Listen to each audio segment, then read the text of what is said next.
Puluhan warga Desa Kapal, Kabupaten Badung terpaksa dilarikan ke rumah sakit usai konsumsi nasi bungkus.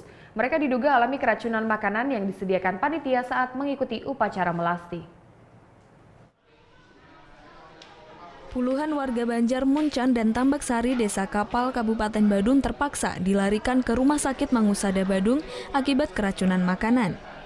Sebagian besar warga mengalami muntah-muntah dan diare usai mengonsumsi nasi bungkus yang disediakan panitia dalam upacara melasti serangkaian menyambut Hari Raya Nyepi. Salah satu warga, Agus Wiraantara, mengatakan selain mengalami diare dan mual, dia juga muntah-muntah saat perjalanan pulang usai mengikuti upacara melasti yang digelar di Pantai Seseh. Saat mengonsumsi makanan, dia tidak merasakan hal yang aneh pada makanan yang dikonsumsi. Sampai sana saya jam setengah 11 kurang tuh mungkin saya makan, jam 12 lebih tuh pulang dari pantai. Di jalan saya muntah-muntah, mual-mual. Sampai rumah lagi juga gitu, langsung saya ke rumah sakit.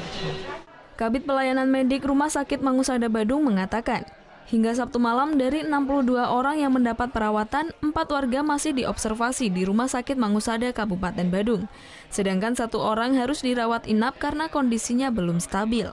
Nah, ini kita lihat awalnya tuh karena mual-mual muntah-muntah sampai diare gitu ya. Kita pikir ada infeksi mungkin di saluran makanannya. Mungkin apakah karena makanan atau apa kita belum tahu juga. Masih kita cek. Tapi kalau dilihat dari informasinya mereka setelah mengkonsumsi makanan. Untuk mengetahui penyebab keracunan ini, pihak Rumah Sakit Mangusada Badung masih melakukan pemeriksaan pada muntah dan darah pasien. Sementara untuk pemeriksaan makanan dilakukan oleh Dinas Kesehatan Kabupaten Badung. Surya Sanjaya melaporkan untuk NET.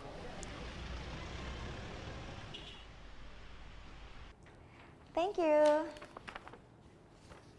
Udah selesai nonton beritanya? Jangan pergi dulu dong. Subscribe dulu dan nonton tayangan lainnya di sini. Subscribe, nonton lagi. Subscribe, nonton lagi.